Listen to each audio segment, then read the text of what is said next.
Underdog Daily. Badge Roast, Jon and Nez hanging out. Black Neil Dog app, platform of the people. Literally hanging out right now. Got to finish this last fullback dive here because you guys are so effing sick.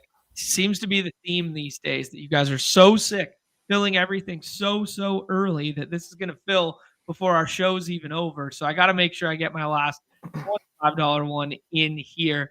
So we got some bullets going tonight because methinks there's going to be some fantasy points tonight, Nez. This seems like a spot. Yeah, high total here, especially for a Thursday night game. But just in general, it's a really high total. Huge spread for the Bills. We've seen this matchup before on an island game, I believe on Thursday Night Football. And yeah, we've seen it go ugly before. But I don't know, man. I got some hope for my Fins tonight. Oh, your Fins all of a sudden. Your Fins. I'm taking ownership. I've been riding those Dolphins into brick walls the first 2 weeks here, so hopefully they can make good for me on a prime time Palooza slate here. Yeah, as you were saying with the totals, man, I believe this is the highest implied. Well, I mean, implied team totals for isolated teams isn't really like they fluctuate, right? Like it's not really like a real metric. It's not like tracking like spreads or like game totals, right? It's a little bit fabricated. But yeah, this one right here of like 30, 30.5, 31, depending where you're looking in places for the Bills is the highest since like 2023 or something. So it is a huge total on the Bills side, which is a really interesting wrinkle to our slate, man, because normally in these primetime paloozas, our preaching is that, hey, we push quarterback as far as we can unless there's one that can really separate from the field. I don't know, man. If someone came in today and was just like, yo, I want to build like 150 set and I want to take Josh Allen in positions 1 through 4 every time he comes to me or every time at 101, I wouldn't fault you, man. I wouldn't fault you. I wouldn't call you crazy because Josh Allen is the archetype of player who could separate in such a big way. Also, given, just the other flex positions on this slate, a lot of ambiguity, a lot of stuff to parse through, a lot of different usage to be working through there. It's not like slam dunk plays through and through. It seems like, hey, there's 6 of them at the top, and you can even poke holes in 2 or 3 of them. And then we move into a tier of ambiguity. So a very fun slate to draft in my estimation.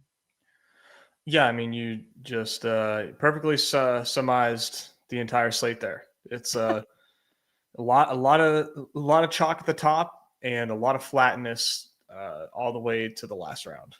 Yeah, absolutely.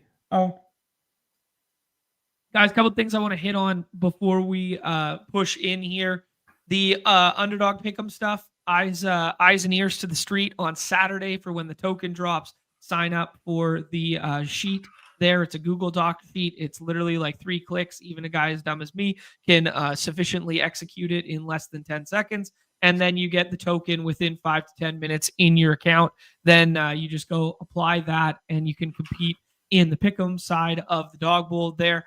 Dog bowl, man, just in general, it is tracking. It is pacing to fill early yet again this week. So if you guys want to get your entries in, you want to get your no strip Nez's in, yeah, man, Friday is going to be a big time dog bowl drafting day just in general. And in tandem with that, Numi has been good enough to give us the data for the masterclass there of when or when contests have filled and when that's taken place. So you can roadmap your own weeks on your own end there, because now in that document that I put in there yesterday in the updated masterclass stuff, I put a new one in that now has the fill data. So you know what contests are filling early, which have had a little bit of overlay, which are filling late, yada, yada. So yeah, use that to your advantage. Yeah, great stuff with that. That's an awesome resource. Oh, dude, okay. I got a story for you. Okay. All right. Last night Nikki and I had a little date night because it's just me this weekend. It's no wags, no significant others here for this particular friend group. So I'm gonna be away. So I was like, hey, let's have a little date night, go out for dinner, this sort of thing. And I was telling her, the show has been going good and the community's so generous. They've been dropping off all these memberships and stuff like this. And I was like, you know what I gotta do is I gotta get like a leaderboard of all the people who have ever donated memberships, put it out there, like get it this graphic, share it with the community. I cannot for the life of me, dude, between AI and Google and watching YouTube videos, I cannot find out for the life of me. I know how many members we have. I know how many have been gifted. I cannot find who has gifted them to everyone. It just appears in the chat. I would literally have to go back and watch 3,000 shows that we've done here to make this out. But one of the amongst the leaders in the clubhouse there on that list now is becoming our guy Spike 9771. Mad respect. Drops off 10 at our doorstep. A battle royale champion there. Appreciate you, my friend. Spike's the GOAT, man. Spike is the GOAT. That's just way too kind. We're on a hell of a streak here in terms of people gifting us memberships on these shows. I mean, we might need to make this like a thing, like days since no donation sign or something. I don't know, man. I mean, this is getting insane. So Spike, just like way too kind, man. Appreciate you hooking up the viewers with a sick deal in a Badge Bros membership where you're gonna get these premium shows. You get a discount to the masterclass here and there. So that's just great stuff, man. I really appreciate that. Yeah, no, he's the man. Oh, good stuff. Oh man. Much appreciated there, Spike, man. Too kind, bro. Too kind. One other thing I did learn in my research last night there, Nez, I do see a lot of people being like in the chat, and we've been joking about like, hey, Vinny purchases the membership and then Carpart drops off 10 yesterday and missing out on these window. It happened with Graham on Monday. He buys one, then 100 get donated after. Run bad, play bad kind of vibe here. The one thing I also learned is if you guys haven't been a recipient, you got to turn it on in your profile on YouTube to allow gifted memberships. I didn't even know that was a thing to turn on. Yeah, so it's toggled on for most people, but pending your geolocation, sometimes it's the default is off.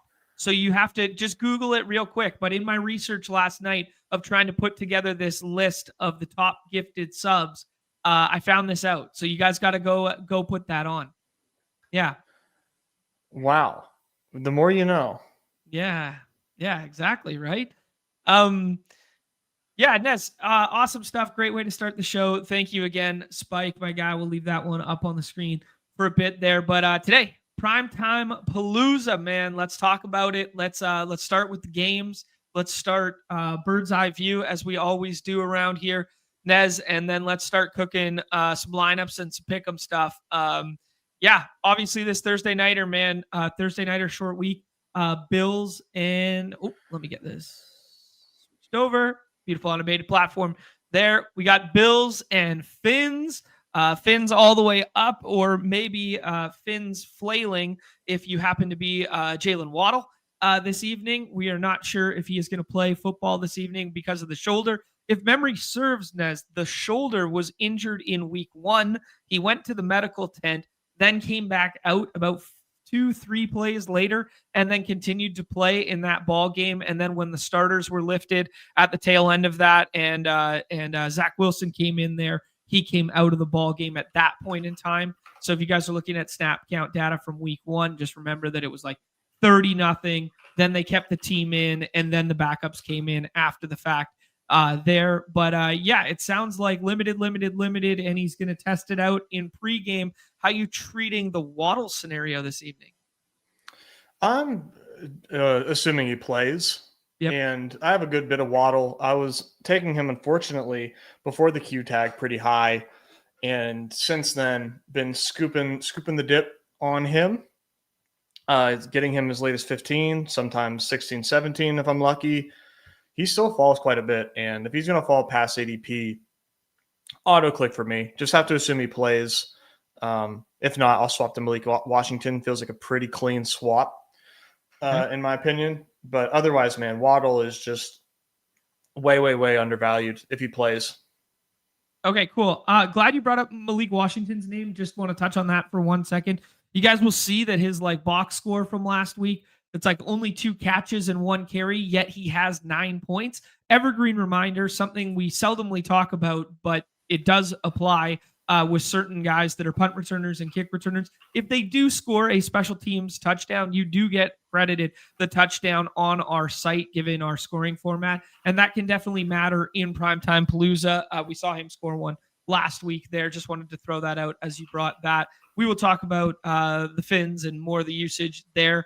Bill's side of the equation here, Nez looks like no Ed Oliver for a second game there and no Matt Milano. So the interior of that defense kind of banged up here for the Bills, which would think you would think would bode well for Miami's run game here. Speaking of run game, Jalen Wright expected back this evening for the Dolphins as well. So we could talk through some of the dynamics there. The Bills got ran all over in week 1, and everybody talked about the pattern matching of outside zone run and blah, blah, blah that the Ravens do. And maybe we could find some success with, Henry and Lamar light in Fields and Brees light there. And it did not come to fruition. Justin Fields suffered the concussion. So we'll talk about some of the pattern matching stuff there. And then in the late game on Sunday, there with the Giants and Chiefs, we're going to be dealing with a worthy Q tag. What side of the fence are you with the worthy Q tag, Nez? He was making some jokes last week about,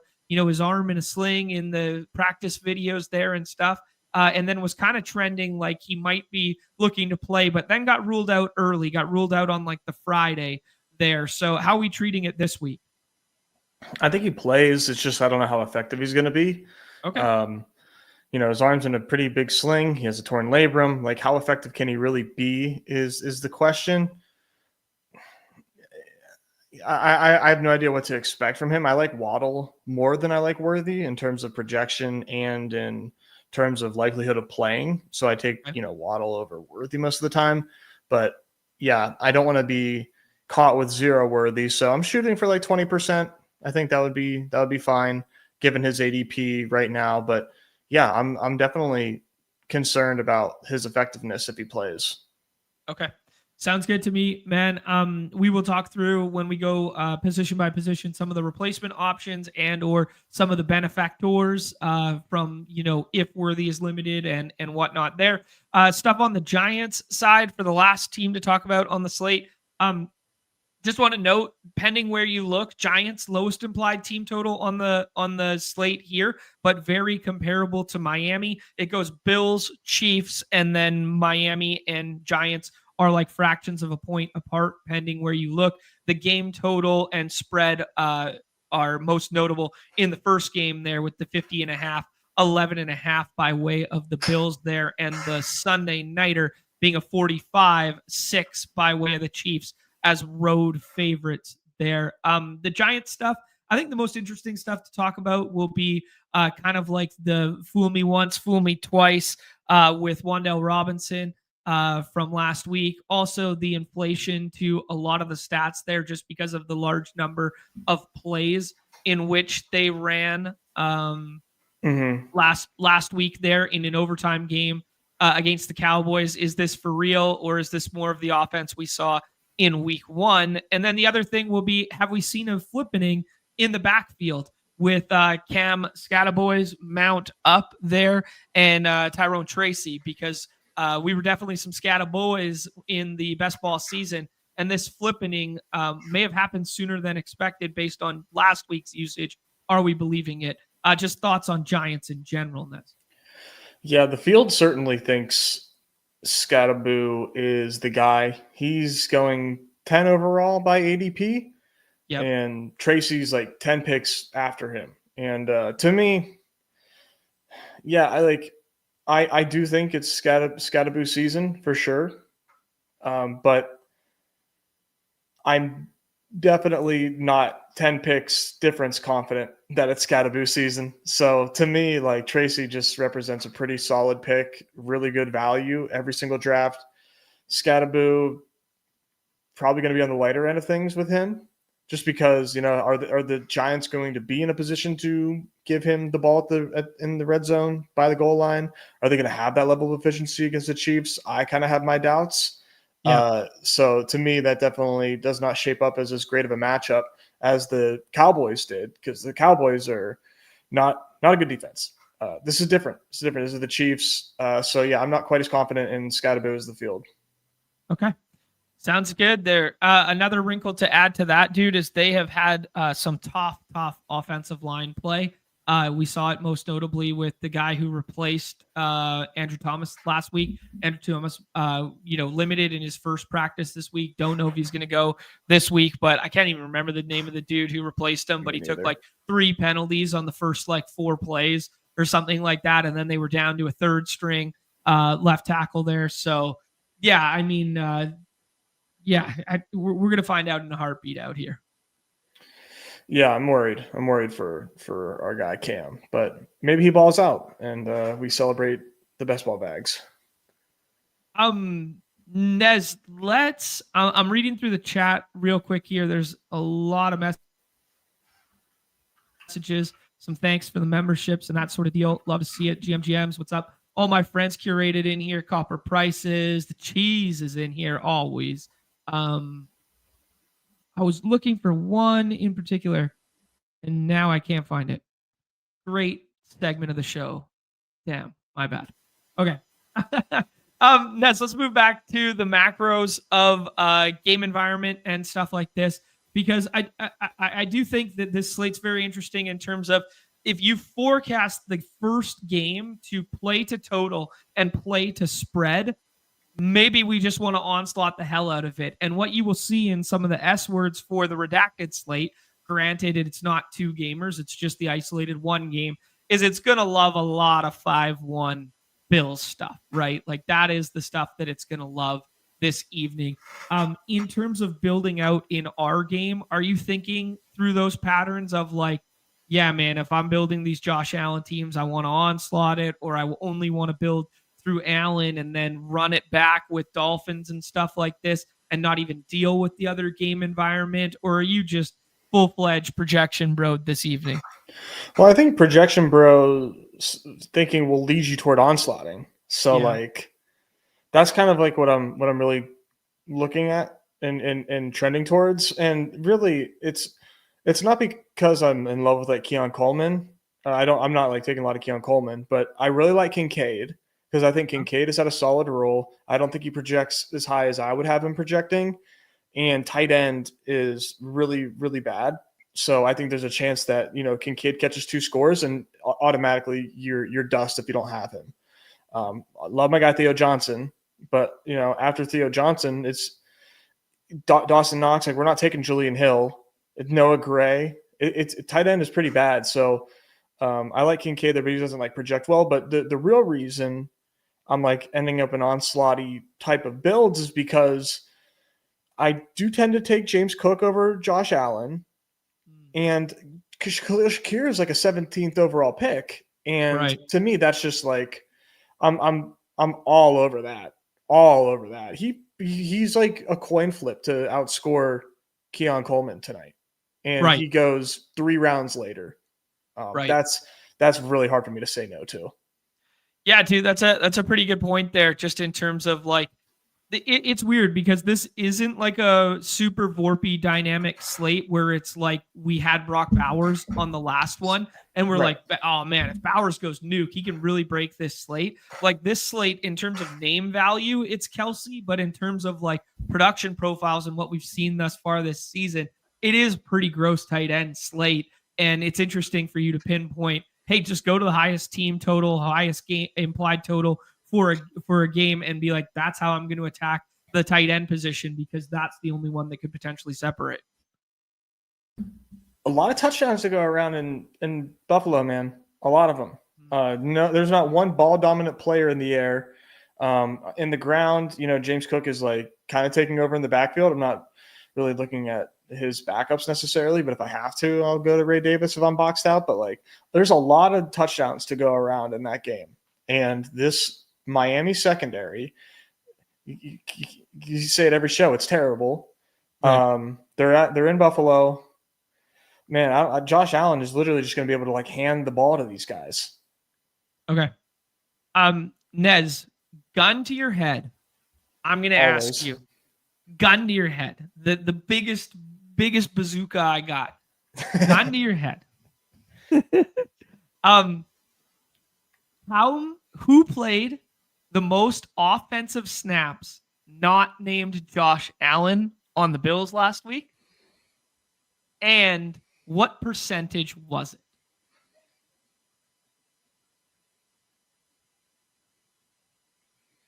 Dawson Knox? Dawson Knox. What percent of plays was Dawson Knox in for? 78%. 55. That's it. Yeah. Wow. So it's a very interesting dynamic that we're looking at a team with such a high total, such a high spread. We expect them to cook, but so much of it is expected to funnel through Josh Allen. And the reason I put it like this, dude, is I'll just read it out for you.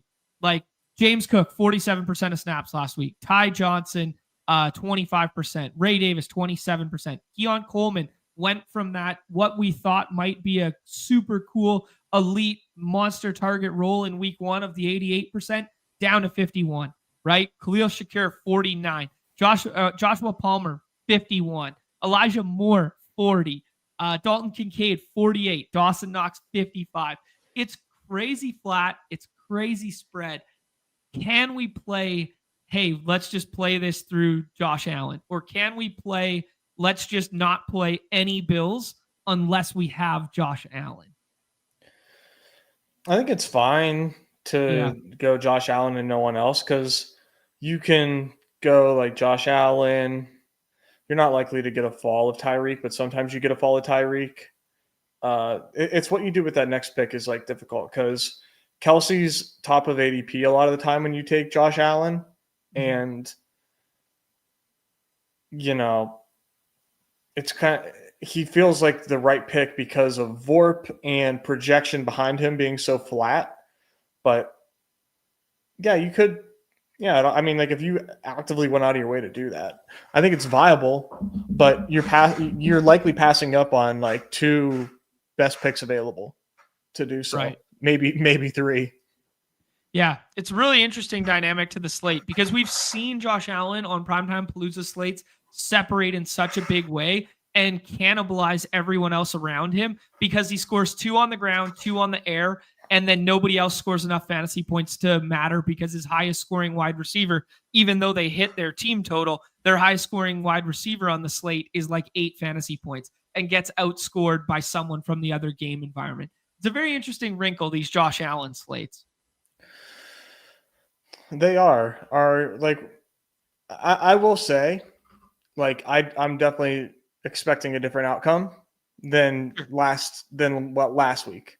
I think you're going to see the starters way more in this one, even if it's a blowout.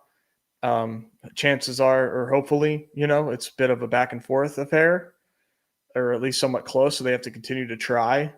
Okay. But here's what I think is like a better way to think about it. If you are playing everything's Josh Allen and they crush, and you don't want a starter, you probably want Ray Davis. Interesting. Okay, cool. Yeah, just for like mop-up duty, maybe falls into the end zone, does his best Tyler Algier impersonation with, 8 carries, 40 yards, and a score. Right. Cool. Yeah, I think that's probably a pretty intelligent way to do it as well. Yeah, very interesting slate, man, to talk through these dynamics. Like, we really need Miami to hold up their end of the bargain on the other side. And the problem with Miami holding up their end of the bargain on the other side is this sets up so well for them to run. And that's kind of what they've been good at thus far.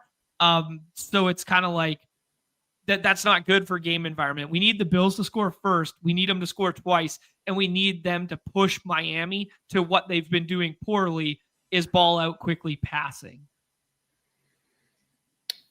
Yeah, that's what we're counting on. Yeah. Ned's got to pause the program for a second because the community is too generous to us. Our guy Mwald is here every single day, dropping off 5 Badge Bros memberships. Much love, my friend. Please and thank you, and all those good things. Best of luck this evening, dude. Appreciate you. Mwald, just unreal. This is just so.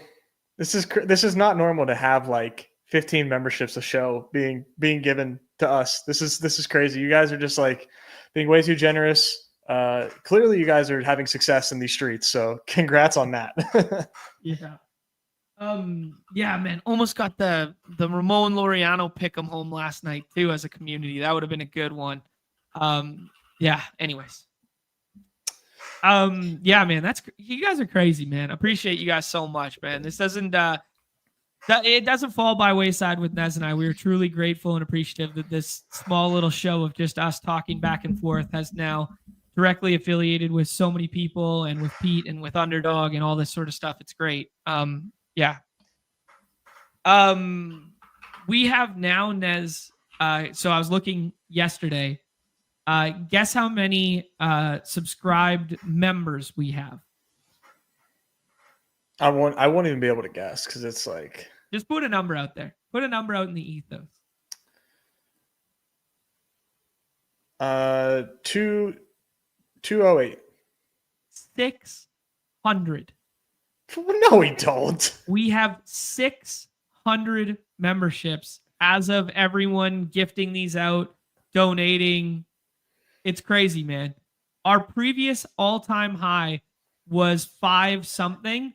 And after this week, with the 100 on Monday, 15 yesterday, 15 today, I think it was 582 last night when I looked, and we got 15 more today. So it's basically 600.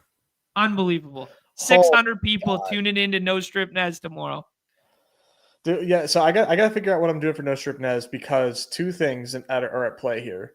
Well, no, I should be okay. It's going to be a late one. It'll be a late one, but we are going to go on for sure. The big problem is like you guys need to like not fill the fucking dog bowl Friday night so that way I can do this because it's like over 50% right now. I'm like panicking. Do I need to move the show to tonight or something on a school night after the game? Because like what the fuck is going on? This is crazy. I don't know, but I think we should be okay for tomorrow night. I think this is going to be a Saturday fill, but dog bowl demand is straight up ludicrous, out of control. It makes it makes sense. It makes a lot of sense, but it's crazy. The people are thirsty. And hey, guys, actually, I got one little nugget I'm not allowed to share yet about the dog bowl, but Nez and I were treated. We were treated yesterday to the exact location, and you guys are going to be thrilled. Yeah, I mean, we keep talking how Underdog one-ups themselves year after year after year. This is no different this season. No different this season. It's going to be a lot of fun. Really looking forward to that. So yeah, good reason it's filling so fast. Nez, that was primarily our little like our initial thought on the Bills there. We noted some of the injuries. We noted kind of the ambiguity around it. We noted, we'll talk about the scrolls within the team when we go position by position. But anything else, just like macro Bills, or you want to talk about the Dolphins a little bit here?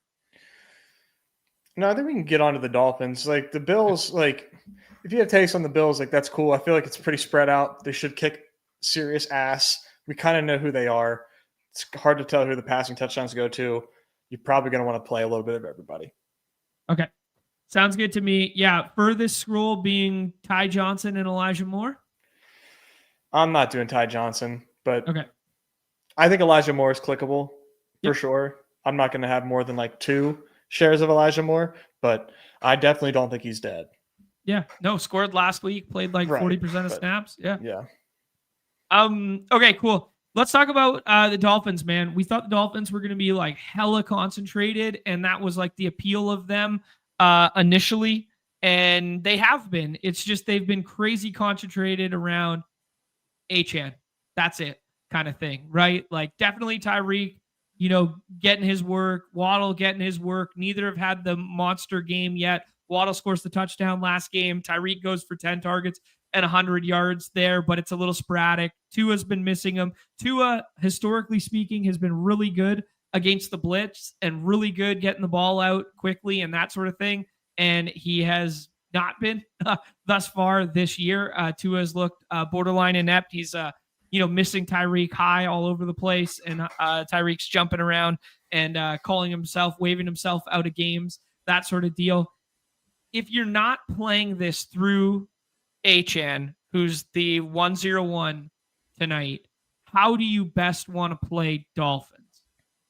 However I can get it, is the answer. There's 3 guys I want to take other than Tua. Right. Tyreek, Waddle, or Achan. And whoever's there. Achan's my 101. I'm not taking Josh Allen 101. I think opportunity cost of running back is way too important, even though Josh Allen can put up 40 points. I much prefer the outcomes, or I expect the outcomes where he doesn't do that more. So I'm going Achan 101. And I'm going to have over 25% of him, I would imagine, because some people are taking Josh Allen 101. Tyreek, I'm taking like right behind Neighbors. So I'm going to have as much of him as I can get. And then like Jalen Waddle is the one where like you can kind of call your shot because people are scared to take him. Everything points to him playing as far as what I've read. And he projects to go basically right behind Tyreek Hill. So right. He's a fantastic pick. So I guess like I'm playing through Waddle at cost, but like the reality is they're so concentrated. It's just like whoever is there, draft, and I'm not fading them at all. No, like I'm taking them not aggressively, but like when they're there, I'm taking them. I think they're a great value pick, all 3 of them.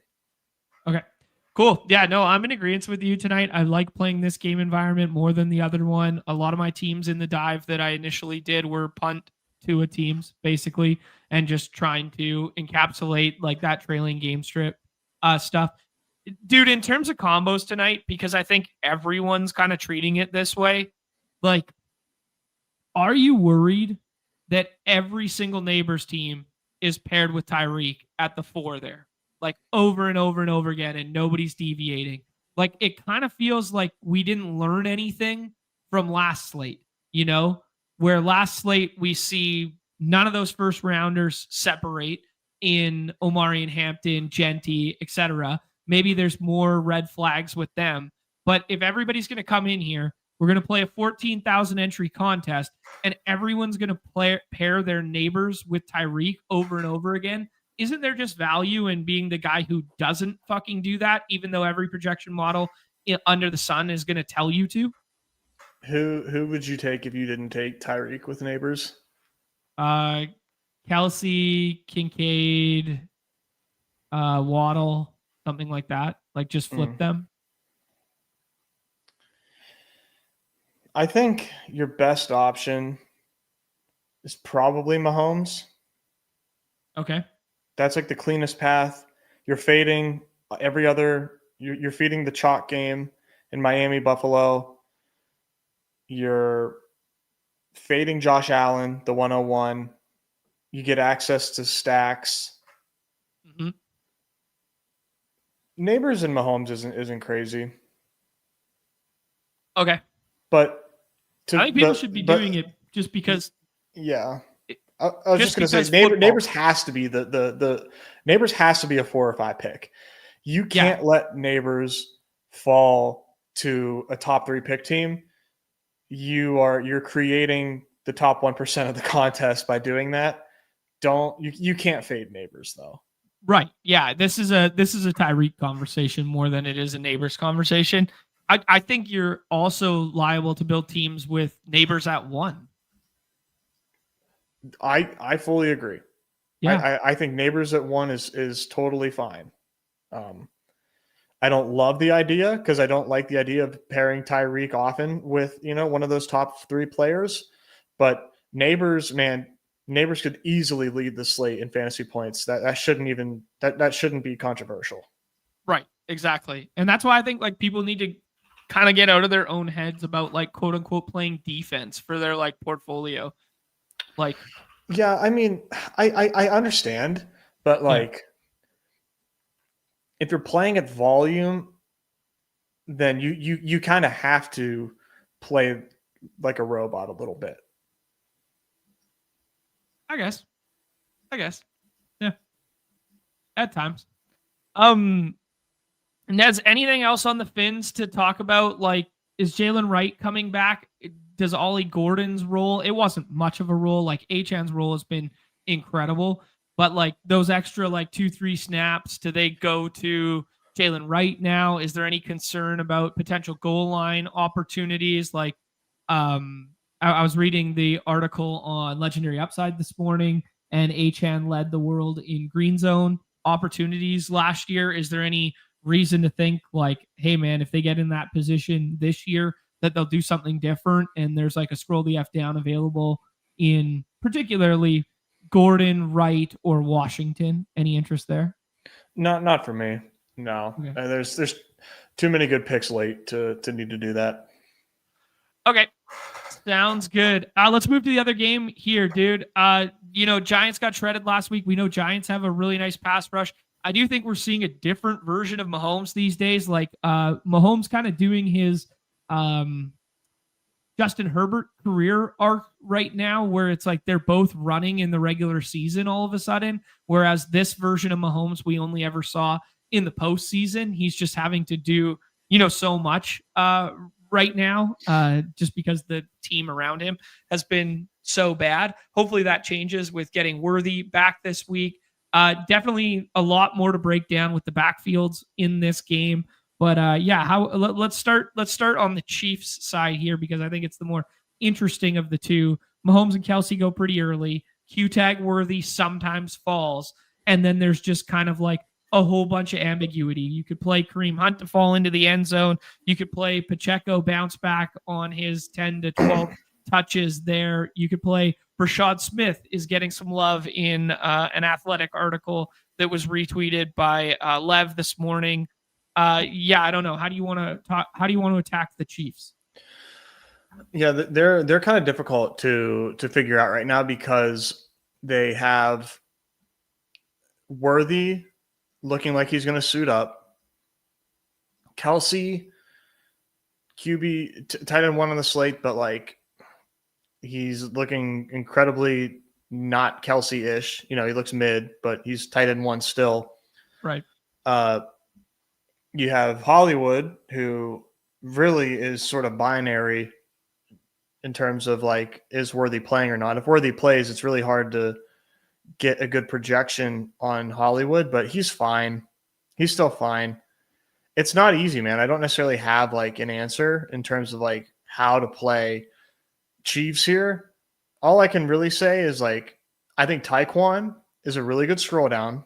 I think Okay. Worthy in or out, Taekwon is a really solid play in terms of like his role and the shots that Mahomes is taking to him. A lot of trust in there. I think we've seen like 4 deep balls to Taekwon in the first 2 weeks. Mm-hmm. So that's a shot they're going to continue to take. He is very fast, and they know that they can get that a couple times a game. So Taekwon makes a ton of sense, I think, as a scroll down. And the other player that I'm taking a lot of is Kareem Hunt. I'm doing a lot of Kareem Hunt late. I think Kareem Hunt has outplayed Isaiah Pacheco so far. I think he's just straight up a better player than Isaiah Pacheco is at the moment. Just a better runner. He sees holes better. He's more trustworthy. I think he's a better pass catcher. Mm-hmm. To me, I'm absolutely overreacting on the early season Pacheco stuff and having a pretty strong fade on him. The other thing I will say is like, if you are not a takes person and you want to be a projection bro, like Pacheco projects better than ADP. He has a scrimmage yards projection on Underdog in the pick'em lobby of 48.5. Mm-hmm. That's pretty solid for a guy that's going super late. If you're trying to like, you know, take some medium projection into account, maybe he falls into the end zone. I don't. Then he could turn out to be a good pick, but I personally am taking the lower on that number. But that number is what it is, and it would indicate that Pacheco's not a bad pick. going IKB on this one and fading Pacheco.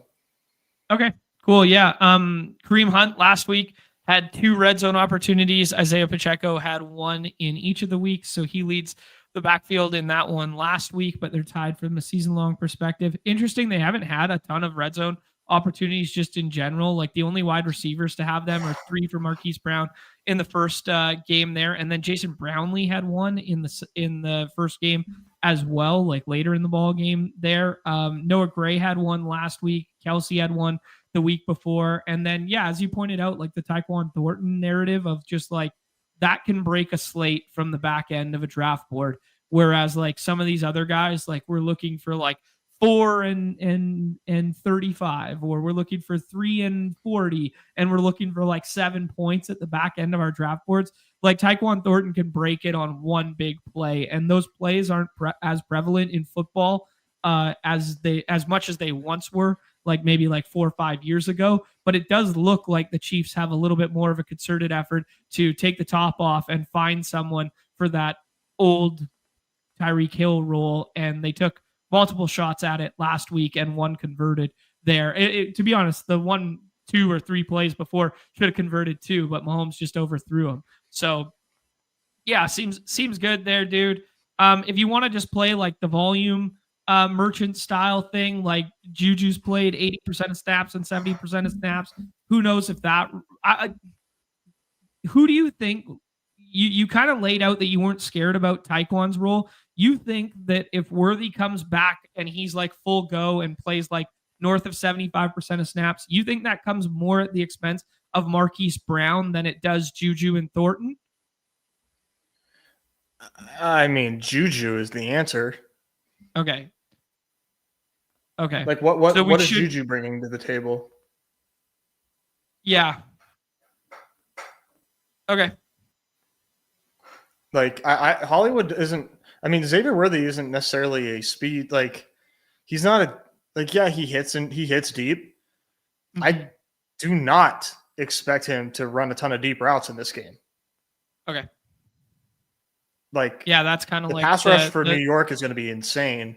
They're going to have to get the ball out quick. I think they're going to get Worthy in space, get him the ball in short spaces, allow him to catch the ball, so like kind of assess where he's at and like probably avoid hits if he can. So yeah, to me, like Juju's the guy that I don't want here. Like what do you win when you win with Juju if Worthy plays? Right. He's the 3 for 40 guy. That's the ceiling. Okay. One other wrinkle that could potentially mess this all up is Jalen Royals is back practicing in a limited capacity. Not sure he's going to be good to go, but just wanted to note that he did practice yesterday after he was ruled out decently early last week. So, yeah. Okay, Nez, let's talk about the Giants, dude, because more ambiguity on the Giants side there, particularly in the backfield. And are you buying into what we saw from Russ last week, what we saw from Neighbors, what we saw from, Theo Johnson's uptick there, and Wan'Dale Robinson, man, being utilized in some new ways, winning down the seam? I mean, we've seen for years that Russ loves to win down the seam, but it was primarily with tilting backup tight ends, to be honest. I watched that for years in Seattle, where he would just, he'd throw for 4 touchdowns, but you never knew who the hell they were going to, and he would just somehow get 2 touchdowns to back up tight ends down the seam. Like Will Dissly would just find his way in the end zone somehow. But yeah, how we treating? Let's start with the backfield, and then let's talk about the pass catchers. Yeah, the backfield here, I kind of already gave a lot of thoughts on it, but Scadaboo, I do think, is like the goal line back. Okay. I think that was pretty real what we saw. I don't think that was just, something they did. Okay. But Tracy, to me, fits this game script better. But I don't trade. We don't have anything for Scadaboo in the pick'em lobby for yardage, but at least we didn't when I checked this morning. Tracy's at 50 scrimmage yards. Scatterboo doesn't have anything up, and he's 1.3x to score a touchdown. I just think Tracy's the better bet at cost. So I'm not going to have a ton of Scatterboo at cost, I don't think. He's really expensive, man. He's really expensive. And I think it's strictly because of positional scarcity. Like, I'll take Kareem Hunt over over that at cost. You know, like I'll punt on Scatterboo and take Hunt. Hunt has like the same multiplier to score a touchdown. You know, Scatterboo had a nice game last week, but like I think I don't think it's smart to apply that to this Chiefs team. The Chiefs defense might not be unstoppable, but they're a hell of a lot better than the Cowboys. Okay. So I'm definitely kind of pumping the brakes on a lot of this Giants stuff. Scatterboo being the main fade because he's the highest ADP after Neighbors. Okay, cool. Tyrone Tracy is also a guy that pairs decently with Russ. Like 10 targets, is third on the team this season. You know, he's got more targets than Theo Johnson. He had 5 in each game there, so maybe there's something there. You were saying the goal line back stuff there. Cam Scatterboo had all 6 running back opportunities in the red zone last time out. He led the team with 6. Neighbors had 1, Wan'Dale Robinson had 1, and Slayton had 1. Theo Johnson had 2. They scored, primarily from distance last game there. Thoughts on the punt quarterback stuff tonight? Like, we talked about the way in which Josh Allen could separate, but are you comfortable, punting fully and having like unstacked Russ, or punting fully and having unstacked Tua and playing pieces from the other? Do you think they can put up a score that matches on our Primetime Palooza slate? I mean, I'm rarely doing unstacked either of those guys. Okay. So it's always an emphasis to like set yourself up for those guys. It's just more so like if I had them unstacked, like it's because I had the 101. And at that point, I guess that would be a Russ pick because Achane would stack with Tua. But Russ goes ahead of Tua. Right. And I don't think that's good. So I have a lot of Tua. And I have a lot of other Dolphins. So really, it's like I'm just having a big old Dolphins party this PTP, and really hope that they don't get their asses kicked. is where I'm at. I think I'm probably going to end up, if I had to guess, like 19% Josh Allen, 19% Mahomes. That leaves me with 62% left. Probably 35% on Tua, and then 27% Russ because I am punting a lot. Hopefully I can get that Russ percentage down. That would probably mean getting Tua up. But I like Tua more than Russ, and Tua is the QB4. Okay. Sounds good to me, man. Let's move over and talk about the pass catchers associated with him. Obviously, Neighbors is kind of like a 103 through 105 pick, like every damn time there. The rest of the guys a little bit further down here. Do we believe what we saw from Wan'Dale Robinson last time out? Do we believe Slayton should be as far down as he is, or was that just an anomaly, a one-off game there for Robinson? No, Wan'Dale's good, but do I expect Wan'Dale Robinson to catch a deep ball for the rest of the season? Probably not. I mean, that was wild, man. That was pretty nuts. And how the Cowboys weren't like expecting a big play is just like beyond me. Just hilarious coverage there. But I think Wan'Dale's a fine play to score an adequate number of fantasy points. Do I think he's ADP 12 on the slate? No. Okay. I don't agree with that. Okay. Yeah, it was kind of the one that stood out to me in a big way, that I would rather play Shakir this evening than I would rather play Wan'Dale Robinson. Over Shakir? Like, I'd rather play Shakir and Palmer this evening than play those guys. I like Shakir more than Wan'Dale. Yeah. Palmer, I'm wishy-washy on. I think they're neck and neck, but I like Shakir a lot, man. Okay. Sounds good, dude. Yeah, if we do get surprise inactives for Xavier Worthy and Jalen Waddle, Malik Washington would kind of be the obvious swap this evening. Would it be Taekwon for you? Would be the other swap? If I could get it, yeah. Otherwise, it would be Juju. Okay. So there are like, not fun, but decently not fun, but decently competent swap options, we assume. Yeah, I think so. I mean, that's part of the appeal for me. Mm-hmm. Okay, cool. We kind of already gave our thoughts. The Kelsey and Kincaid dynamic there, and Nez liking the Kincaid price point and the team total spot there enough to like make him a priority in the third round. Thoughts on kind of like the rest of it, dude? Is it literally only capped at 5 playable tight ends on this slate, or can we chase, some gold down here of like a Julian Hill touchdown, a once upon a time? I don't think you're chasing gold. No.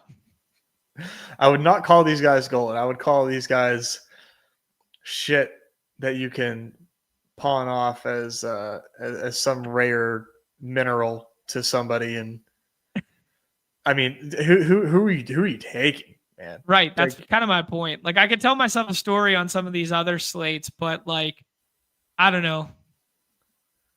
Tanner Connor. Is he in the player pool? No. Not in the player pool. Yeah. You can take Jackson Hayes. Jackson Hayes, the Hooper? Pause. Jack.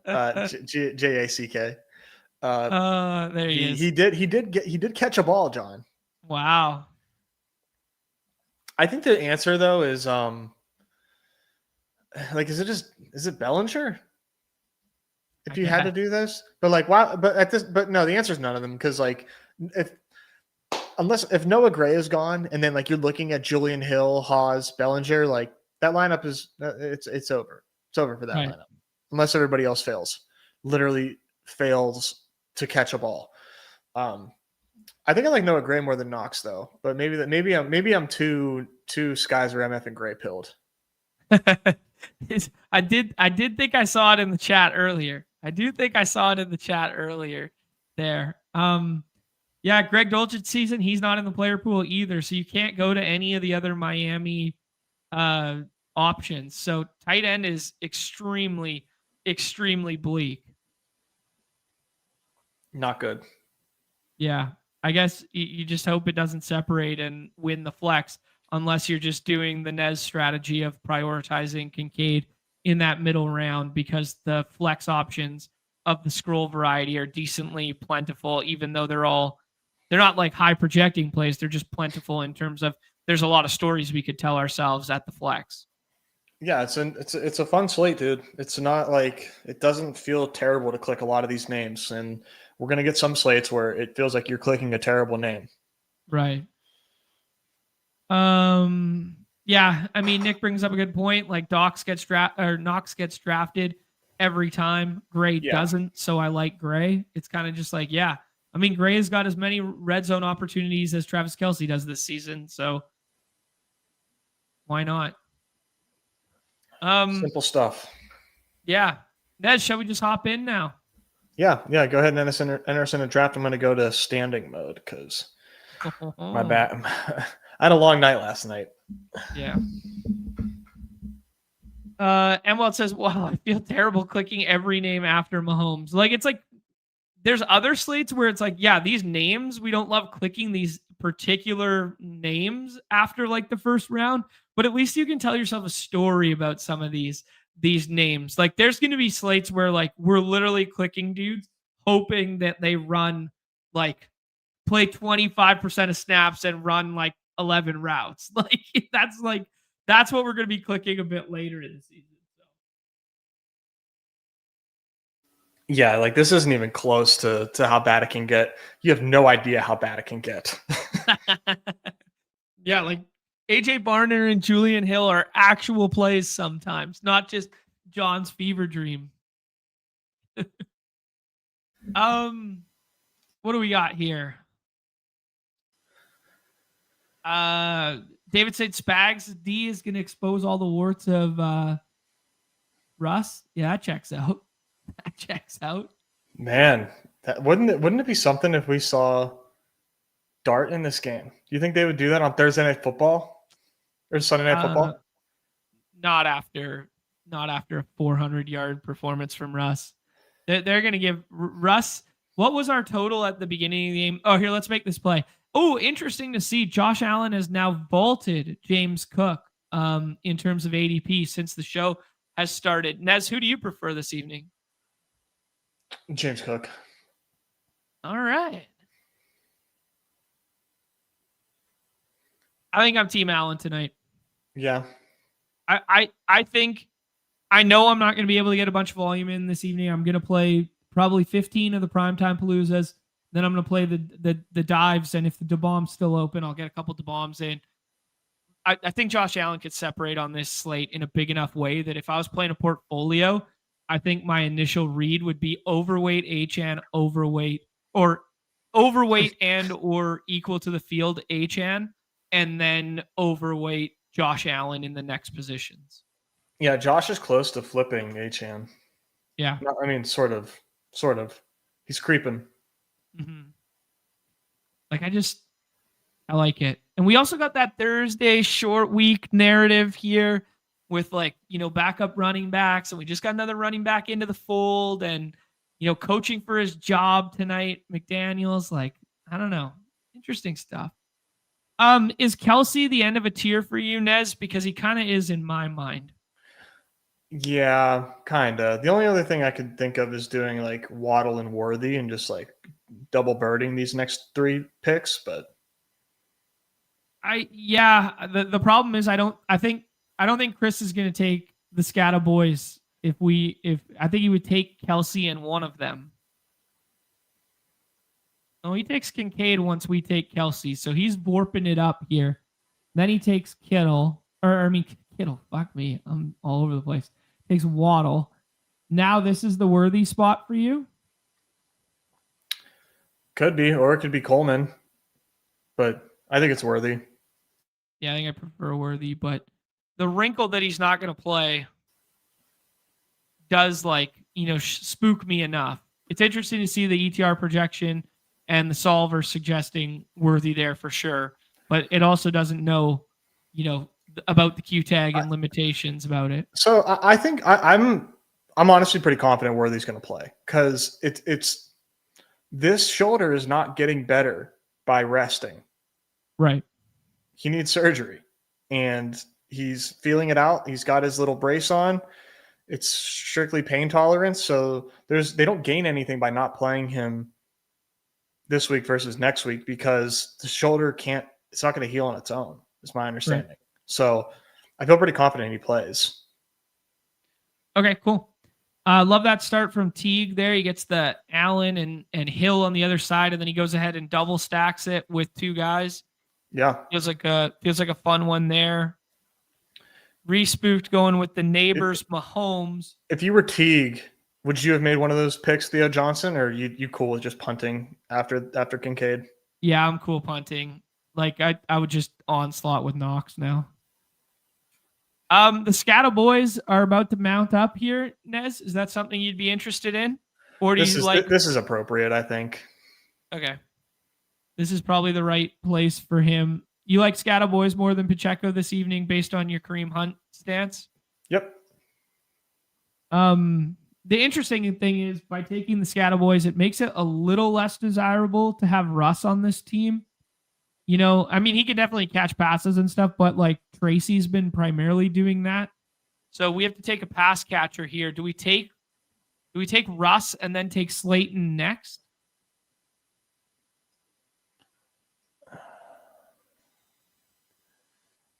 I guess so. Yeah. These guys have already filled their wide receiver slots to our right. So we know they can't take a wide receiver from us. They can't take quarterback from us either, so it doesn't really matter there.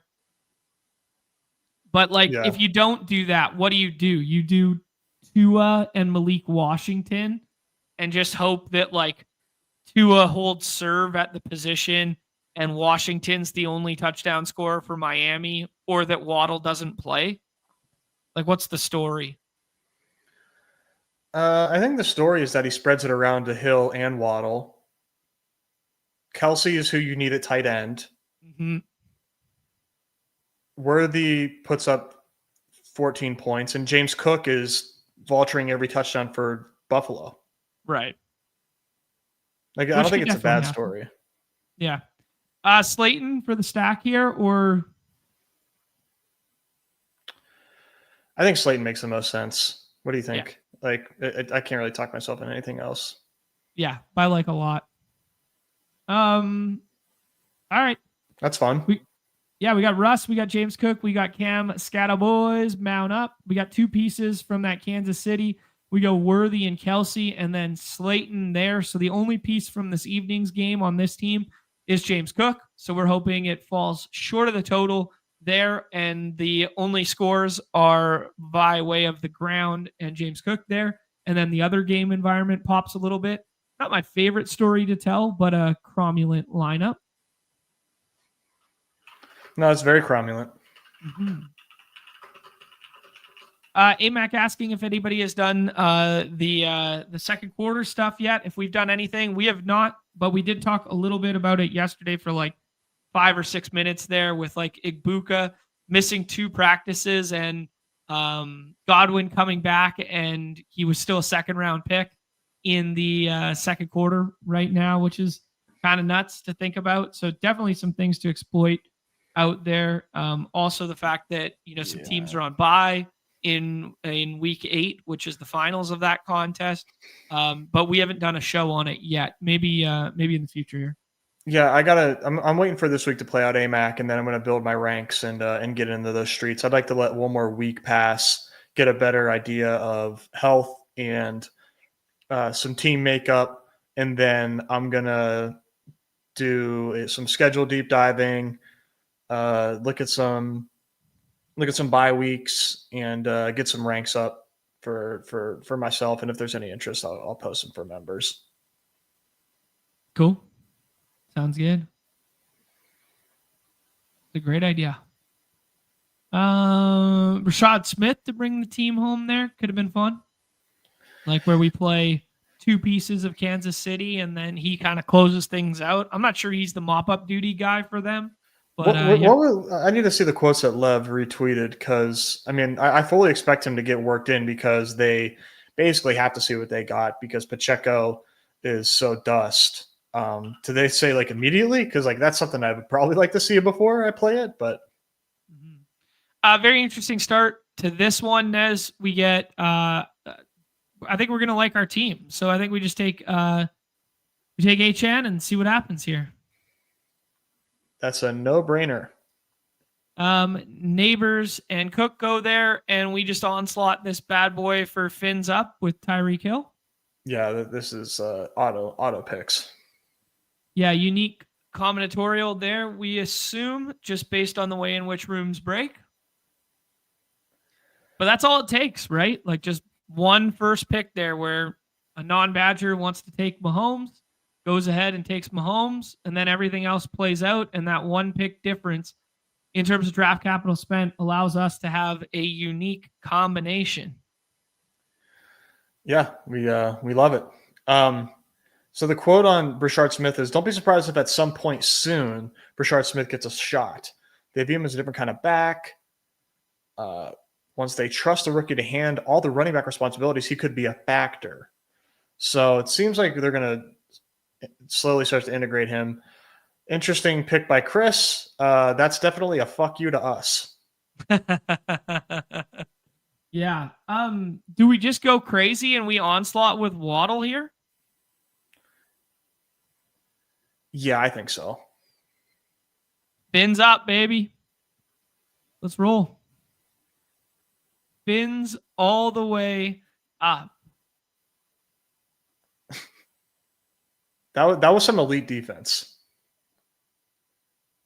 I think Chris might just be auto drafting with the ranks, because he took Kincaid immediately after Kelsey last draft too.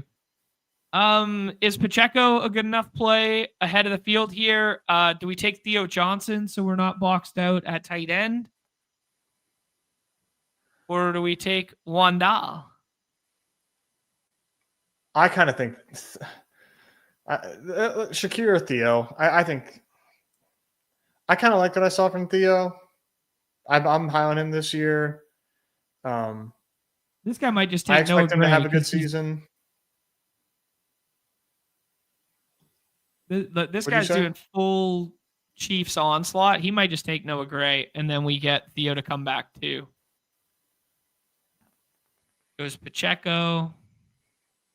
I don't know. That's a really interesting pocket of the draft board of who do you think's just gonna, because all we needed there was raw points because we've made our bet. It's Miami. It's fins up. Here we go. So we really just need to know who the best raw scorer for our flex was right there. And is it Pacheco? Is it Robinson, or is it Shakir? Was kind of like the thought process. Yeah, Theo. I think Theo would have been a mistake just given the archetype of the drafter, and we get Theo to come back, and then we just trust that ball game doesn't do like Julian Hill plus Tua when he's got neighbors to stack up Russ with. Yeah, there we go. Just trust your roommate at that point in time. Our roomie. Yeah. Interesting. Unique combination for sure. Fun team. Fins up. Khalil Shakir scores twice. And then Miami onslaught is the guys you need.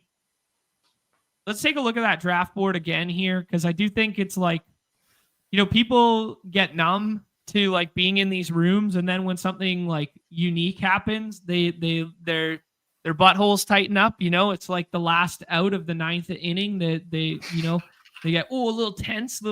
Oh, I got 2 strikes on me. They start gripping the bat a little tighter there. We got to think through this one for the people here. So you get a unique combination at the front end. Is it smartest to take Jalen Waddle there and go full onslaught, or is that overkill and expecting too much from Miami's offense? And we should have gone like Coleman, and then instead of Shakir, we should have taken like the ground game Pacheco or something like that from Kansas City. Are we asking too much of Miami now by taking Waddle in that spot? So what would be like who would you have taken instead? You take Coleman or Scatabo or Pacheco. Because like we're talking about like fractions of fantasy point projection between it all. I think you could have maybe done Coleman for uniqueness, but because that would have been a little bit of an ADP value. Mm-hmm. I think Waddle's a better pick though, because like it's just like we said in season long. If Achane and Hill are guys you need, I bet Waddle is in a pretty good spot to have a nice night too. Right. Just looking at some ETR stuff, guys, right now, like just there's a tier break in their ETR stuff after Worthy. Like they have Worthy projected like damn near full. There's probably something in their notes that says otherwise or whatever, but it's like 12.6 is the projection cutoff for Worthy. And then after that, Pacheco and Hollywood Brown are both 9.8. Wan'Dale Robinson's 9.4. Waddle's 9.4. Shakir's 9.2. Coleman's 9.1. Kelsey's 8.9. Tracy and Scata boys are 8.6 and 8. Like we're dealing with like fractions and fractions of points here. And if you just rank accordingly to those, you're just going to end up with like bad teams. You really have to just think through the patterns out here, because there isn't much of a tier break in terms of projection from like player 11 to player 23 at Malik Washington. The difference in a 1 game projection between Isaiah Pacheco, who's player number 11 for them, at 9.8, and Malik Washington is 6.6, right? So it's a 3.2 point that it's 30 yards that's different by all this, but that's not how football is played, right? One of these guys is going to score a touchdown, one's not, etc. So yeah, I don't know, man. You can really just do whatever the fuck you want after the first 3 picks. Well, 5 picks, basically. Yeah, first 5. Yeah, because like even if we're like, oh my God, GM, here we go, Achane and Hill. Like the guy, if you use a different projection source than the site, the guy in the one hole actually built a higher projecting team than us, even though we have the unique combination. That's definitely a way to different way to think about it. Yeah, I mean, I don't think you should take Mahomes 101, but if you're only doing one draft, maybe this is his only draft he's doing this week. Exactly. And like entirely cromulent and logical.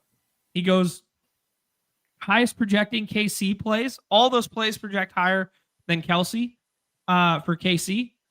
And then he goes Tracy and Scatterboys are 0.6 apart. And Dawson Knox, nobody, even when people take two tight ends out here, it's only like a point whatever difference. Yeah, I mean, it's not a bad team. Yeah. Chris, I've heard that one team with Mahomes is better than 150 teams with everyone else. You're fucking right, it is. I think that people are shooting the messenger on that whole debate.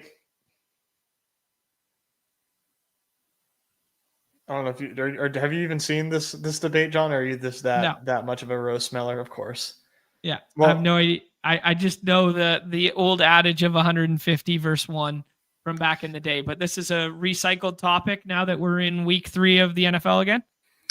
Liam said that 25 advancing teams is better than 100 advancing teams because the portfolio of the 25 advancing teams is probably more diverse than the 100 advancing teams. And you probably have a better shot of getting to the finals with 25. I mean, no, but I get what's going on here. Like, it's kind of like the old adage of why I diversify so heavily in BBM is because I'm just looking for one shot on goal, whereas like the more concentrated approach could get you 10, but the binary outcome of an entire portfolio like that most likely won't get you 10 or won't get you 100 as he's illustrating. Yeah. Okay. I think it's a pretty simple discussion, but yeah, people are losing their minds over it. So what are your thoughts on said discussion? I mean, you don't get to 100 teams without having like a giga concentrated portfolio. Exactly. Yeah. So yeah, you essentially drafted one team 150 times. Right. We literally just saw this play out in the Dinger. I know. With Andrew Football.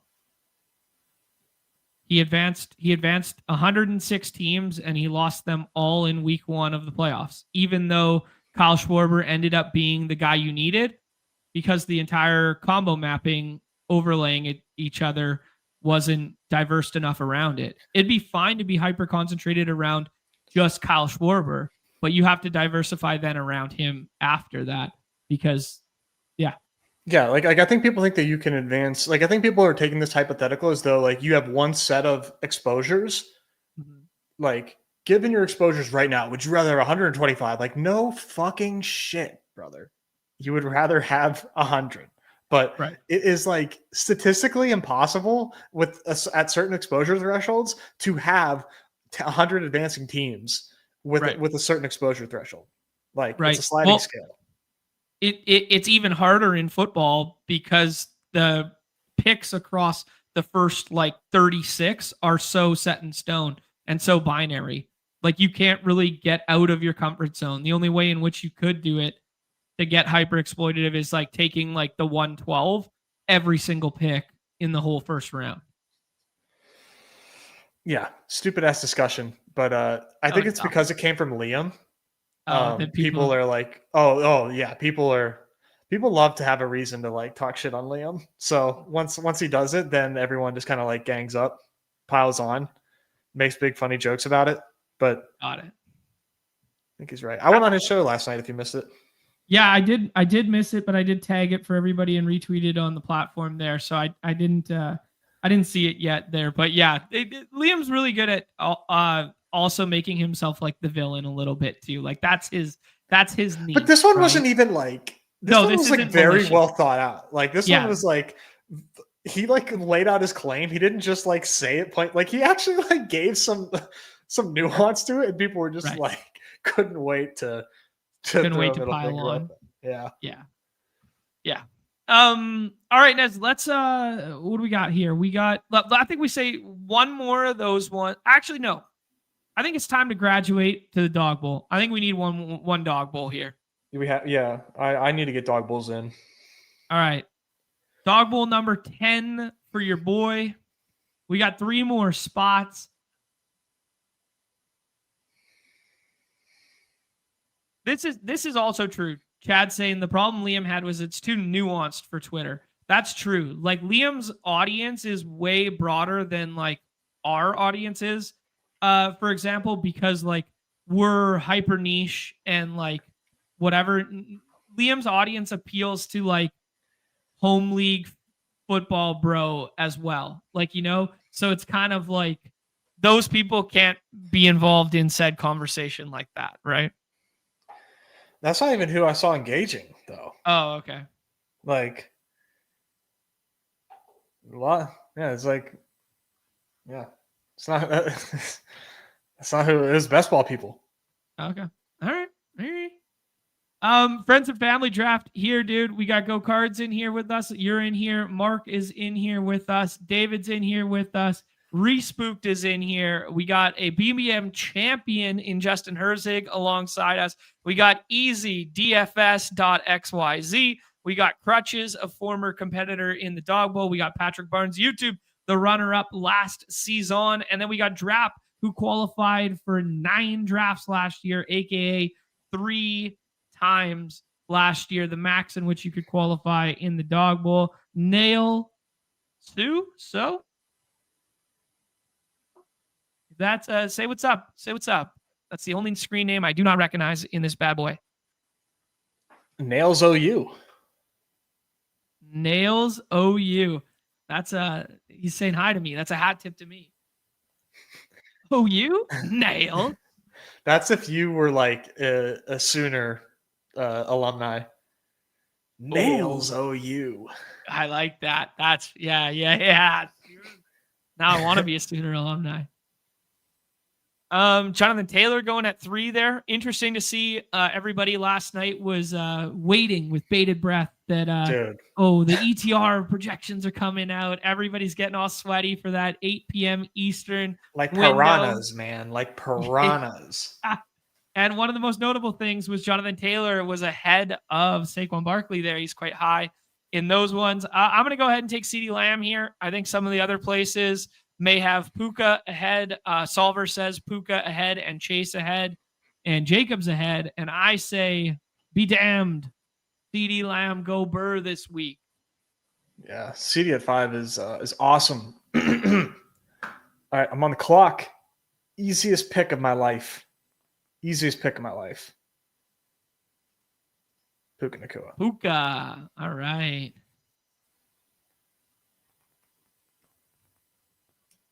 Our pig's asking, how's Dog Bowl work? You can draft 3 times and then choose best one ahead of the contest. No, you just get all of them. So if you qualify multiple times, each person, let me go all the way back here. 36 entrants will qualify.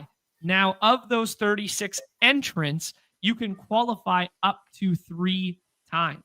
So 3 qualifiers qualify each week, but you can win up to 3 seats. So if you end up with 3 seats, 1 seat is representative of 3 drafts.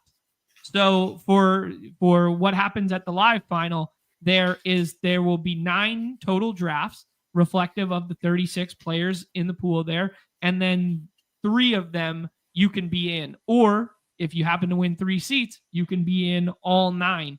And then those lineups go into the player pool. So it's kind of like an advantage that we see in the Battle Royale of like, hey, if I put in 40 and someone puts another 150 in, they're going to have more combos and more exposure to different places that I didn't get. Can I still win with 40 instead of 150? Absolutely. But yeah.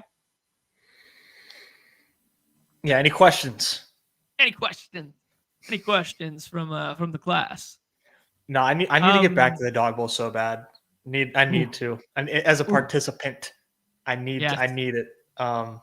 So jealous. So jealous watching everybody get in the lobbies. I want to feel that intensity. The tension in those rooms is just amazing. It's palpable. I think I'd be the same guy participating or not. Oh, I know. You would be hilarious. Like if we both qualified, John, and I knew we got in a lobby together, I'd probably I would not like that. I would not like that because I want like everyone around me, like kind of like also like be in a bubble and lock in, and then you would be like you'd find me like stand next to me like who are you gonna take here, huh? I'm just like bro, like please fuck off. Like I'm really trying to concentrate on what's happening here. That's exactly what I would do. I'd have a Modelo in my hand. I'd be like pushing your projections. Like you'd have your keyboard out and stuff, and I'd be like pushing your hand as you tried to go to like through your Excel sheet. What you gonna do? Oh God. Ooh, setting up that backstack, are you? Okay. Oh shit. All right, what am I gonna do here? I kind of like Devontae as well, but I don't want to take two Rams on the same team here. Let's do Gene T. We're gonna go Gene T. Sounds good. One guy that I was surprised that the hashtag models didn't like this week was Drake London. I kind of like Drake London. I found that one kind of surprising. Yeah, I wonder what's going on there, because I mean I know he's off to a slow start. I just is that what's happening? Yeah, I don't know. I think it was just I think it's maybe a little bit of the injury. Maybe it's the JC Horn matchup. Maybe it's the Falcons playing really slow. We noted yesterday. So those are kind of like 3 X's beside his name, I guess. Emergence of Kyle Pitts usage all of a sudden with these targets he keeps earning. I know. I'm like, maybe they saw how run heavy they went, and yeah, it's interesting. Yeah. I like this from Chad. Chad saying that in Miami, I was right next to Nez, and he rocked the AirPods and didn't say 2 words, and then that led Chad to take that method last year. There, yeah, Chad was hyper focused, locked in last year. Both him and Draft sitting on the couch, the nine straight drafts dialed in. I'm surprised Chad wasn't inspired by my thumb sleeves. I brought those out too. No inspiration taken there. Okay. I think my inspiration would mirror that of Mathology. That would be mine. Setting up the Hawk Tua. Setting up the Hawk Tua for the bid equity. I don't think I would do something like that, like just draft for like a bit. But I think I would definitely be like he was, like pacing at the front, just on the phone shitter broing the dog bowl. Yeah, those are the vibes because he had a nice dog bowl. There's nothing this company needs more than me hoisting the check with my shirt off, dude.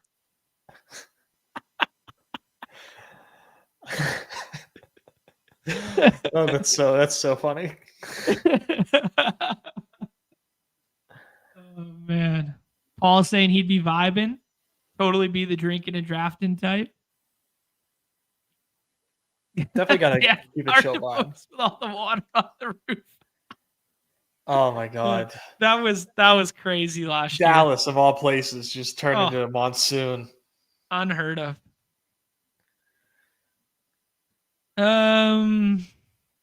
We kind of had the Brian Thomas conversation yesterday there, Nez. A little bit. Yeah, I could set up a little DJ Moore thing. I could take Dak and hope nobody does like the Pickens Dak or does the Ferg Dak. I could just kind of like get ahead of that.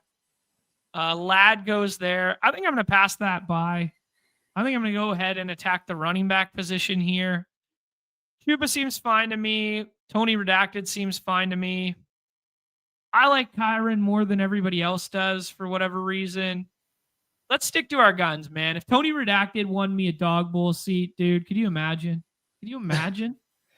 He seems like a fine play. I'd still be stuck. People forget I would still be stuck money on Tony Pollard if he won me a dog bowl seat. And if he won the dog bowl. Yeah. Oh, dude, this is interesting decision here. A lot of really good picks on the board. I'm definitely spooked on Kyron, but like, I definitely understand that I'm overreacting to what I saw from Kyron. Yeah. It also doesn't pair that great with Puka. You're not wrong. You're not wrong. I'm gonna go Brian Thomas.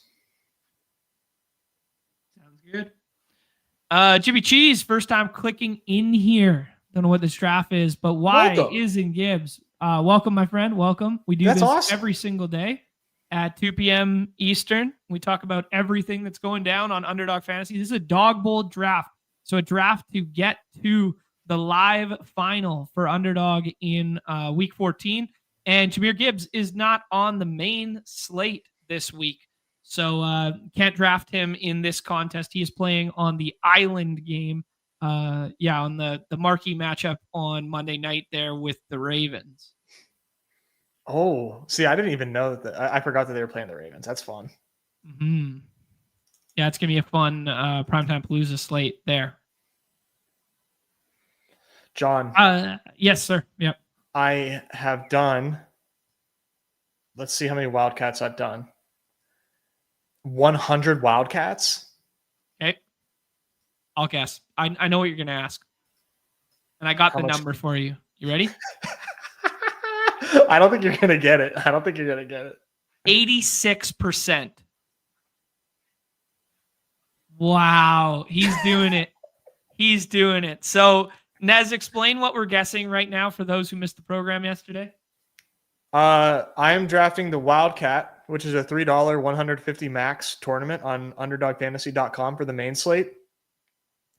And I'm drafting Caleb Williams essentially as much as I can in that contest to do a fun little experiment where what if Caleb Williams is the guy you need? We had a guy a couple years ago by the name of John Boy Beats, if you're not familiar, when Joe Flacco was in the middle of his Linsanity run. He took Joe Flacco on like every single draft and had a great week. So we call this a little bit of a John Boy Beats, JBB strategy. I'm going for broke on Caleb Williams and the Wildcat. John guessed 86%, which is 86 shares. Higher. Wow.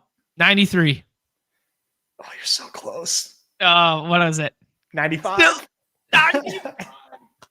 Unbelievable. And those 5 other teams are probably great values on Jalen Hurts at pick 25. Drake May. Justin Herbert, and then 1 Jaden Daniels. Nice. Right on. That's fun, dude. We're having fun. Yeah, no doubt, man. I mean, if that game plays to total, high scoring game on the slate, he's been running a little bit in those first couple games. Yeah. Taking a peek at some of these teams here, Nez. Jaylen Warren is right in the thick of things here. I'm afraid that I'm going to get boxed out at Dak here by either the Ferg drafter or the Pickens drafter, the game theory angle of not taking him at 29 there. But I'm okay with that.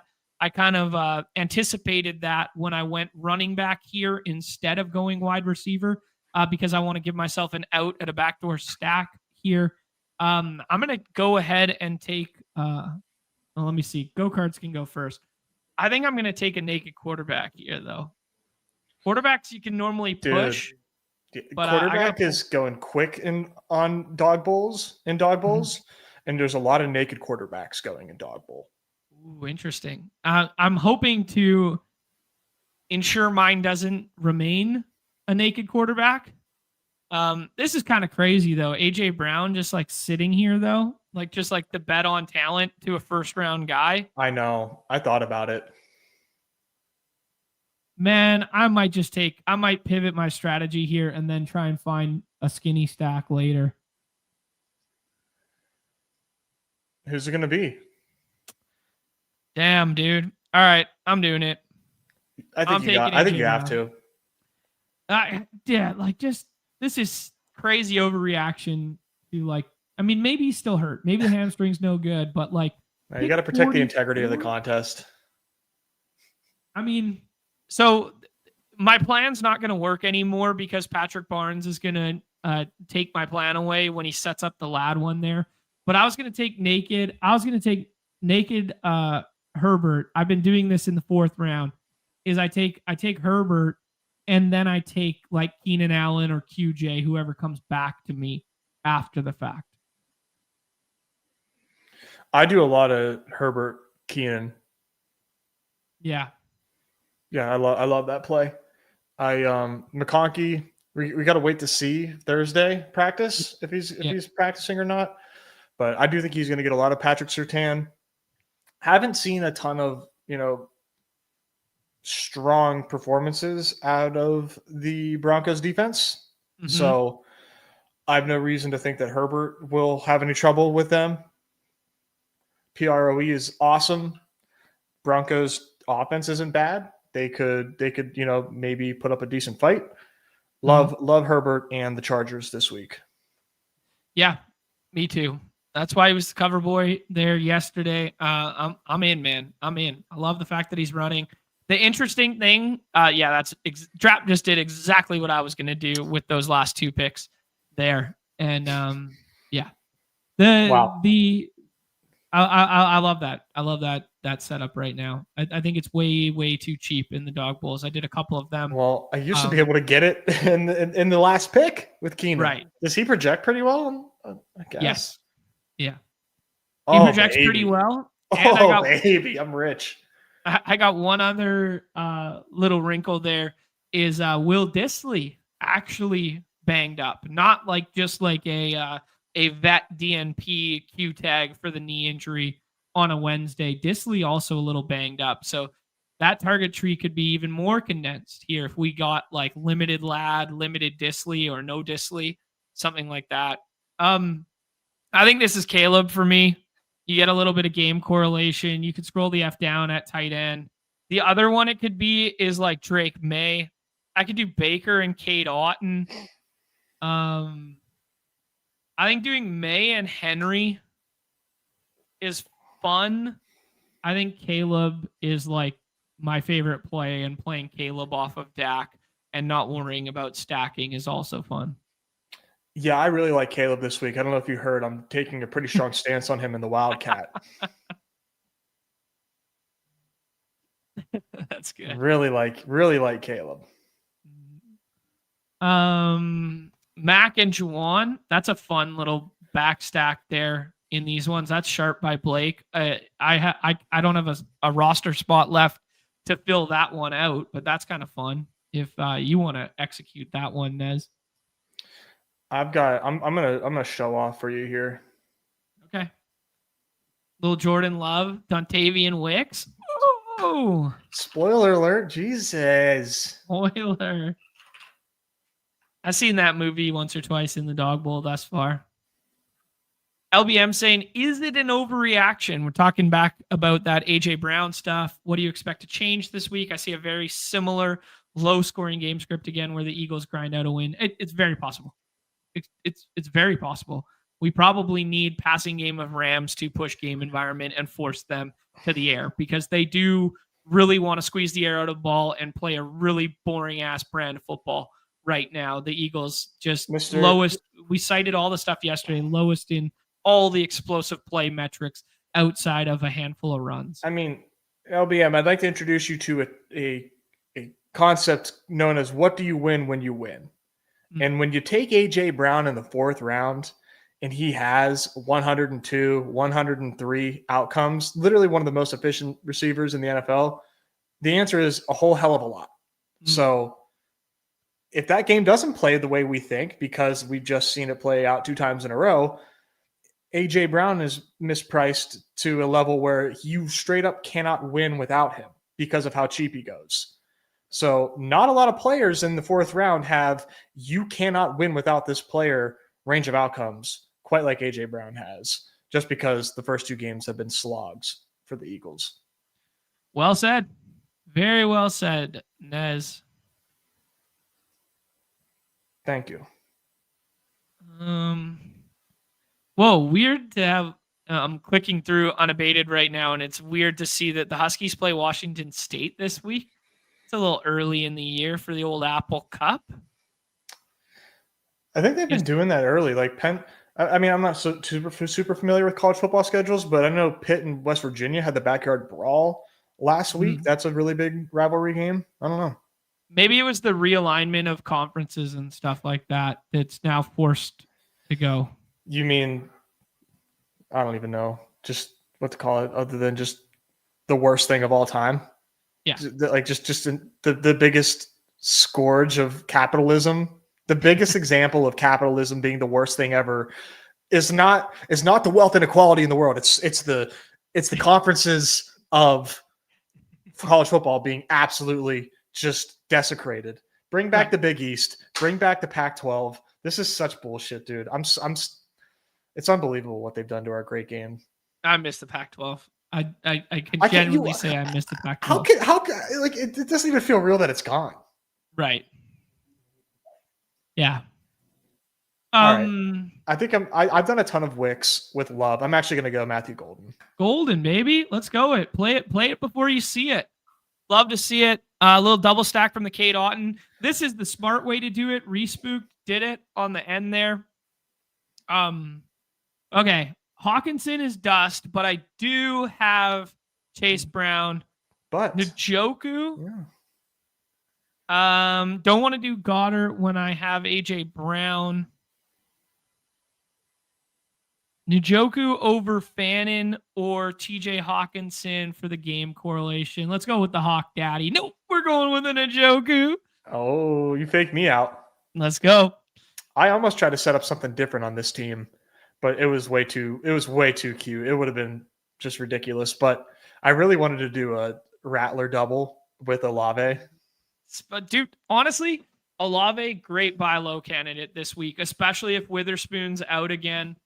Like Olave feels like a really good like hashtag buy Leone model play. I actually didn't look at the buy Leone yet, but I imagine Olave's like front and center. Double-digit targets in 2 games so far this season. It's just like it's a no-brainer.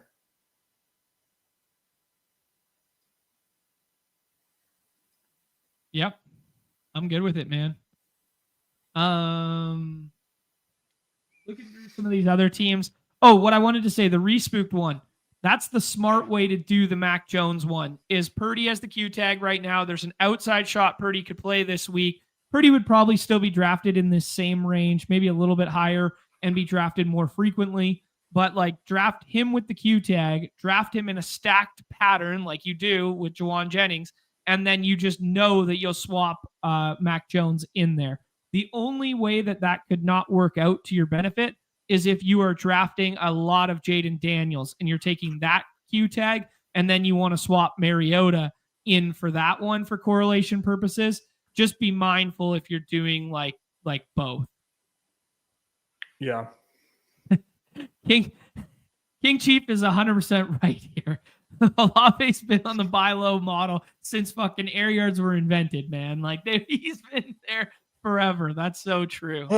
It's true. It's true. But he's really buy low right now. He's He's absolutely not getting talked about enough. Yeah. Olave 10th in their expected points through 2 games. Olave's in the buy Leone. There you go. Here, a Jaden swap to a naked Purdy isn't bad. That's actually a good call by Chad there too, because a lot of the 49ers pass catchers aren't even getting drafted. It's literally just CMC. The majority of drafts here, some Ricky goes, some Juwan goes, but not every time. It's a really good shout. Yeah. Good, sharp stuff there. Fun draft there, Nez. Nez is going to rip a couple more of these. And also, alongside Pete tomorrow, I think we got to just end the show here, Nez, with a Thursday night football pick'em. Oh, you go back in time to yesterday's RIP. What a nice call on Ramon Laureano there, 3.11x. We went 2 for 3 on the WNBA stuff. Oh man, it was looking so good there yesterday, Nez. but I digress. Some of the stuff that is popping on the unabated side, nothing as crazy as yesterday with like the edges and stuff, but Achan rushing attempt hires, Achan receiving hires, Dalton Kincaid receiving hires, Keon Coleman receiving hires, Ray Davis lowers on the rushing yards. Those are kind of like the crux of things I'm looking through right now. Anything for you that's kind of like popping out or you're generally interested in? So like my mind immediately goes to like hires on everything for the starters in this game because I am really excited for this game and I think that we're gonna get a good game out of the Dolphins, but like, you know, sometimes, and this is like not a good way to think about it, but sometimes I'm just thinking like where is the lower coming from? Like who's hitting a lower on this slate? Yep. What about is Knox? Does Knox have any numbers? 15 receiving yards, 1.5 receptions, 10.5 as longest reception. That longest reception is kind of interesting, is it not? That's a little intriguing now, isn't it? Okay. How about I chef a little something and you tell me what you think with this? Okay. Okay. I'm gonna tell a story here. Okay. You? No. You gotta tell a story, you know? And maybe let's see if we don't get doxed too much on this one. All right. Here's your story, Nez. It's the Dalton Kincaid game in terms of usage between the two tight ends and receiving yards. Okay. We play the Dawson Knox lower on the longest reception because the longest reception is literally like 5 yards off of his total for the game. Dalton Kincaid takes those long receptions. Okay. So now we got 32.5 by way of Dalton Kincaid. Easy peasy. Those guys X each other out. We are playing trailing game script from Miami. Tua, higher completions. Devin Achan represents some of those receptions with the 39.5, the dump offs. They're facing a little bit of pressure. He's afraid to push the ball into zone coverage. He has not been able to hit Tyreek Hill against the too high stuff. He just has to go dump off mode in a trailing game script here. I'm in. I've already placed it. I'm in. Let's go, baby. Nothing in the promos for your boy. 100 harder in USD gets you $1,019.99. That is a story. That is an absolute story here. It's funny, Mark. I think he misheard you. I think he didn't hear you right. Oh man. This is the thesis here. That is the thesis. Yeah. Chiefs got the thesis that we finally realized the Olave yardage stuff when Arch Manning comes to town. It's going to get worse, I think is what he's saying. Oh, never mind.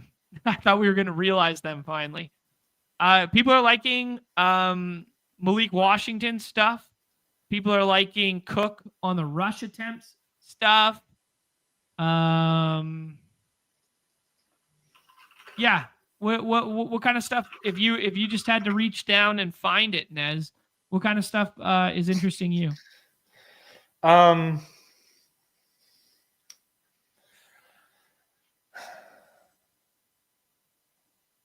mean, like I said, man, I'm really into the Dolphins in this game, but all right, fins up, baby. Let's go. Yeah, like that's where I'm at.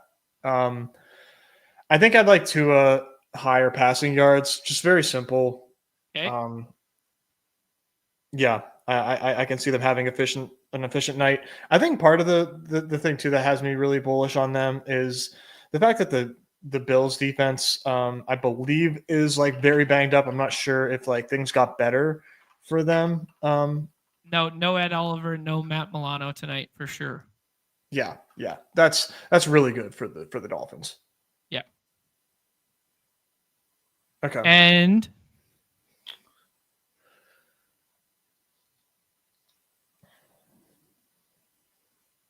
I mean, play what you want here. oh, you want me to pick now? Okay. I mean, you were leading the witness, typing in Devon Achane. I mean, what do you like? No, I'm looking around. I'm just looking around at price points and stuff like that, just because it doesn't all come up when you just filter by game anymore. Yeah, So, I would put in. Let's look at Shakir. Or you know what? No, I found it. Go to Coleman. Longest reception. okay. You could sell me that pen. Longest reception of the 20.5. Yeah. Okay. So we get a Coleman splash one. We get a 2 yardage one. We get Allen on the ground for a rushing one. And then we get a pass catcher, probably Tyreek or Waddle on the other side, or we can use the Achane one again. Thoughts? Okay, let's do that. Let's go. Josh Allen rushing touchdown. Because you're getting a better price than James Cook. And I think it's like literally a coin flip between those two. I actually think Josh Allen's slightly better, but that's neither here nor there. And then we take a touchdown scorer from Miami. Let's go Waddle. He's 1.5. That's massive. All right. Let's do it. Scored a touchdown last week as well. Love that analysis. Yeah. That's the hard-hitting analysis people come to the Badge Bros for. Scored a touchdown last week. Fucking score one again this week, bro. Easy peasy. Easy game. That's all right. That was fun. Yeah, that's good. I got to. I have to jump off, sadly.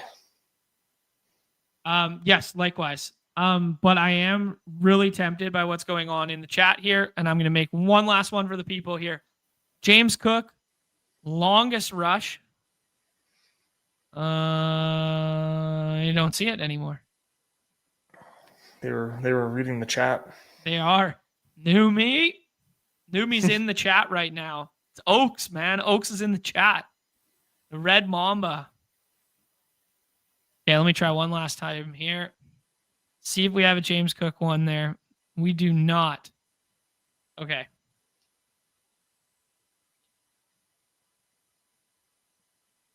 Man, that James Cook longest reception slide is a little interesting there too. But that longest rush one's pretty good shout. Keep your eyes on that. The Malik touchdown is 2.5 something. That's basically like a home run from a middle of the order bat in a below average matchup.